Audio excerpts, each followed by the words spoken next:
এই যে সামাজিক যোগাযোগ মাধ্যমে স্ট্যাটাস দেওয়ার বিষয়টি, যে কোনো মানুষ যদি, আমরা একজন স্বাধীন দেশের স্বাধীন নাগরিক এবং আমরা বাংলাদেশের জনগণ, আমরা এটা প্রতিষ্ঠিত করেছি যে জনগণই সকল ক্ষমতার অধিকারী।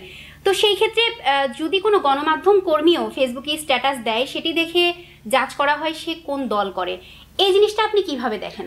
আসলে আমরা যখন গণমাধ্যম কর্মী, তখন আমাদের দায়বদ্ধতা থাকে সমাজের ওপর, জাতির ওপর। আমাদের জাতি, সমাজ, পাঠক, দর্শক তারা কিন্তু আমাদের উপর চেয়ে থাকে যে আমি আসলে কিভাবে সংবাদটা উপস্থাপন করছি। আমরা বিভিন্ন সময় উদাহরণ দিই যে একটা গ্লাসে অর্ধেক পানি অর্ধেক খালি, এখানে দৃষ্টিভঙ্গির ব্যাপার। কেউ বলবে অর্ধেক খালি অর্ধেক, কিন্তু একজন গণমাধ্যম কর্মীও তো একজন স্বাধীন নাগরিক। এবং যদি আমি বলি যে কয়দিন আগে আপনিও আমার একটা স্ট্যাটাস দেখে ভেবেছিলেন আমি বিএনপি করি, তো এই জিনিসগুলো আসলে কেমন? আসলে এগুলো মনে হয় যে আপনার সময় যখন আসে আপনার সামনে, পরিস্থিতির যখন আপনি সামনে চলে আসেন, তখন আপনার মতামত প্রকাশ করার মতো এমন একটা পরিস্থিতি তৈরি হয় যে আপনাকে মতামত প্রকাশ করতেই হয়।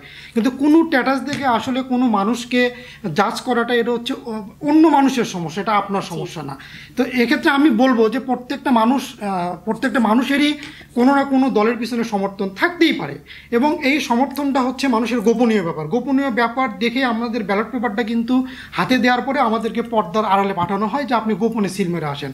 তবে এখানে আবার আমাদের গণমাধ্যম কর্মীদের মধ্যেই কিন্তু কেউ প্রকাশ্যে অবস্থান নিয়ে কিন্তু কোনো দলকে প্রকাশ্যে হচ্ছে অবস্থান জানাচ্ছে, তাদেরকে সমর্থন করছে, তাদের পক্ষে বক্তব্য দিচ্ছে। তো আমার যে বিষয়টা মনে হয় সেটা হচ্ছে যে মানুষের অপছন্দ থাকবে, সমর্থন থাকবে, মানুষ সহযোগিতা করবে, কিন্তু যখনই গণমাধ্যম কর্মী, অ্যাজ এ গণমাধ্যম কর্মী আমি কখনোই আমার পেশাটাকে আমার পছন্দ দিয়ে, আমার সমর্থন দিয়ে এবং আরেকটি কখনোই প্রভাবিত করবো না। আরেকটি বিষয় যেটি আপনার কাছ থেকে জানতে চাই সেটি হচ্ছে যে এই যে গণমাধ্যম কর্মীরা যখন স্ট্যাটাস দেয় তখন তাদেরকে একটা রাজনৈতিক ট্যাগ লাগিয়ে দেওয়া হয়। যদি আমি কোনো দলের গোষ্ঠীর বিরুদ্ধে আমি স্ট্যাটাস দেই, তাদের মতো করে মত প্রকাশ না করি, আমাকে একটা ট্যাগ লাগিয়ে দেওয়া হচ্ছে রাজনৈতিক। তো সেই ক্ষেত্রে আমি আগে প্রশ্নটা শেষ করি। সেই ক্ষেত্রে আপনি একজন গণমাধ্যম কর্মী হিসেবে আপনি এই জিনিসটা কিভাবে দেখেন?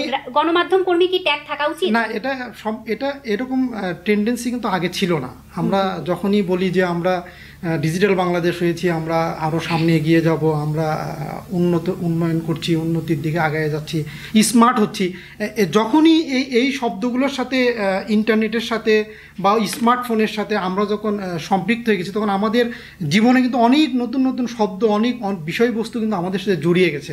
হ্যাঁ, তো এখন আপনি যখন কোনো বিষয়বস্তু নিয়ে স্ট্যাটাস দিচ্ছেন, আপনার স্ট্যাটাসটা কিন্তু আপনার ওই বিষয়বস্তুকে আপনি কিভাবে বিচার করছেন তারই কিন্তু বিশ্লেষণটাই বের হয়ে আসে।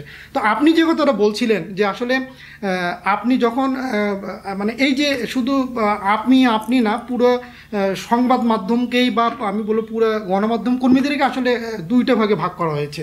তো এই যে ভাগটা, এটা আসলে যারা রাজনৈতিক দল করে বা যারা ক্ষমতায় থাকে বা যারা ক্ষমতায় যেতে চায়, এটা কিন্তু তাদের স্বার্থেই কিন্তু আমাদেরকে ভাগ করেছে। আমরা কিন্তু আমি মনে করি একজন প্রকৃত গণমাধ্যম কর্মী, প্রকৃত সংবাদকর্মী, একজন সচেতন নাগরিক কোনোদিনও কিন্তু সে কোনো দলের লেজুর ভিত্তি করতে পারে না, কোনো দলের দালালি করতে পারে না।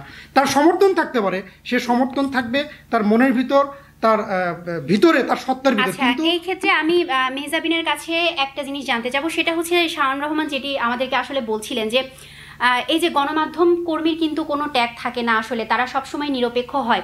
তো সেই ক্ষেত্রে আপনি নিজে একজন গণমাধ্যম কর্মী এবং বাংলাদেশের স্বাধীন নাগরিক হিসেবে বলবেন, আপনি ঢাকা ইউনিভার্সিটিতেও অধ্যয়নরত ছিলেন, তো সেই ক্ষেত্রে আপনি কি স্ট্যাটাস দেওয়ার ক্ষেত্রে স্বাধীন?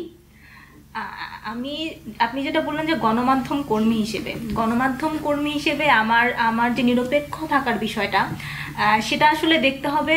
আমি তখনই নিরপেক্ষ থাকতে পারবো যখন আমি গণমাধ্যমটা স্বাধীন হিসেবে পাবো। গণমাধ্যমটা স্বাধীন কিনা সেটা হচ্ছে একটা বড় প্রশ্ন। আপনি গণমাধ্যম স্বাধীন না পেলে আপনাকে একদিকে কাজ করতে হবে, তখন আপনি নিরপেক্ষ থাকতে পারছেন না। এবং এটা আসলে গণমাধ্যমের কোনো নীতির মধ্যে পড়ে না।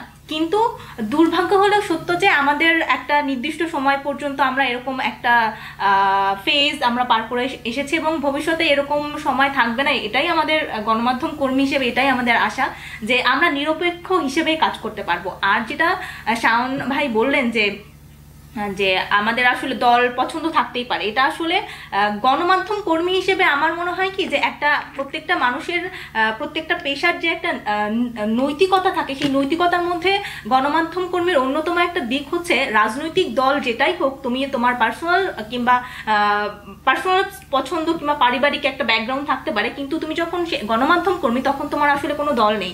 যে সংবাদটা আসছে তুমি সেটা প্রচার করছো মানুষের জন্য, সাধারণ মানুষের জন্য, দেশের জনগণের জন্য, এটাই আসলে সবচাইতে বড় কথা। আর আমি আসলে কোন দল করি না করি, আমার মনে হয় যে গণমাধ্যম কর্মীরা এরকম কোনো কিছুতে কোনো দিকে যেতে পারে না। আরেকটা বিষয় যদি আমি বলি যে স্ট্যাটাস দেখে আসলে মানুষের মুভমেন্ট জাজ করা হয়, মানুষের ব্যক্তিত্ব জাজ করা হয়, তো এই বিষয়টা আসলে কিভাবে দেখেন আপনি? এটা কি যে এই জিনিসটা আসলে ট্যাগ দেওয়ার যে রাজনীতি, ট্যাগ দেওয়ার রাজনীতি আমরা আসলে এই রাজনীতির সাথে আমরা খুবই পরিচিত।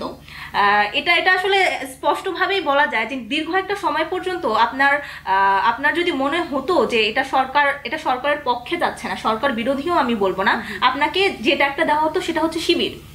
আমাদের ঢাকা ইউনিভার্সিটির কথাই যদি বলি, সেখানে হচ্ছে ধরেন আপনার যে কোনো কর্মকাণ্ড যদি সেটা মনে হতো যে এটা সরকারের পক্ষে যাচ্ছে না, একটা স্টুডেন্টকে সরাসরি ট্যাগ দেওয়া হতো, সে হচ্ছে শিবির। এবং একটা বড় আন্দোলন হলো, গণ অভ্যুত্থান হলো, এবং সেই অভ্যুত্থানের পরে এখন আমরা একটা স্বাধীন, বৈষম্যহীন এবং ডেমোক্রেটিক কান্ট্রির আশায় বসে আছি। সেই জায়গায় আপনি কিন্তু কতটুকু মত প্রকাশ করতে পারছেন সেটাও একটা কথা। আপনি কথা বলতে পারছেন না, আপনি এবং আপনার অপছন্দ হলে, আপনার কথা যদি কারো পছন্দ না হয় কিংবা অপছন্দ হচ্ছে, আপনি ট্যাগ খাচ্ছেন দালাল। শুধু আপনার শব্দটাই পরিবর্তন হয়েছে, ট্যাগ। এবং আপনার কি মনে হয় না, আমি এই জিনিসটা আসলে শাওন রহমানের কাছে এখন জানতে চাবো যে এই যে স্ট্যাটাস দেখে ট্যাগ দিয়ে মানুষকে মনে হয় না যে এটা বাক স্বাধীনতা হরণ করা? আমি আপনার সাথে সম্পূর্ণ একমত, অবশ্যই বাক স্বাধীনতা হরণ করা। আন্দোলনের সময়গুলোতে যখন আমাদের কাছে ইন্টারনেট ছিল না, তখন আমরা সামাজিক যোগাযোগ মাধ্যম থেকে বা বিশ্বের থেকে আমরা বিচ্ছিন্ন ছিলাম। তো আপনি কি তাহলে আমার মুখ বন্ধ করার জন্য, আমার কথা বন্ধ করার জন্য ইন্টারনেট বন্ধ করে দিবেন? ইম্পসিবল, এটা হতে পারে না। আমাকে কথা বলার স্বাধীনতা দিতে হবে আপনাকে, এবং আমার কথা যদি বাজে হয়, আমার কথা যদি গুজব হয়, মিথ্যে হয়, তাহলে আমাকে মানুষ এমনি ছুঁড়ে ফেলে দিবে, মানুষ আমাকে আস্তে করে ফেলে দিবে, আমাকে আয়োজন করে ফেলে দেওয়ার দরকার নেই। কিন্তু আক্রমণ করার যে বিষয়, আপনাকে তো কেউ আক্রমণ করতে পারে, তাহলে কি মনে হচ্ছে এই যে 15 বছর ধরে যে ফ্যাসিবাদের আমরা চর্চা করে আসলাম, যেটা আসলে মানুষ অভিযোগ করছে, এটা কি সত্য? এটা আপনি এক সেন্টে অবশ্যই সত্য। আমি কিছু শব্দ এখানে বললাম যে আমরা কি বলি, আমরা মুক্তিযুদ্ধের পক্ষের শক্তি, তারা মুক্তিযুদ্ধের বিপক্ষের শক্তি, আমরা স্বাধীনতার পক্ষের শক্তি, তারা পাকিস্তানি শক্তি। এই যে শব্দগুলো দুইটা ভাগে জাতিকে ভাগ করা হলো, এই চর্চাটা বিগত 15 বছর ধরে হয়েছে। আমার সহকর্মী যে কথাটা বলছিলেন, আপনি যদি সরকারের পক্ষে কথা বলেন আপনি সরকারের দালাল, আপনি যদি সরকারের বিপক্ষে কথা বলেন তাহলে আপনি কি হয়ে যাবেন, আপনি শিবির হয়ে যাবেন। তো এই যে প্রবৃত্তি, আমি আবারও এই একই কথাটাই বলবো যে ক্ষমতাসীনরা তাদের ক্ষমতাকে কুক্ষিগত করার জন্য আমাদের মধ্যে বিভেদ তৈরি করেছে, কিন্তু আমরা সাধারণ মানুষ, আমাদেরকে এক কাতারে থাকতে হবে, আমাদের আওয়াজ তুলতে হবে যে আমরা যারা শাসক তারা সব সময় শোষণ করে এসেছে, সাধারণ জনগণের পক্ষে তারা কখনো ছিল না, কখনো থাকবেও বলে আমি মনে করি না।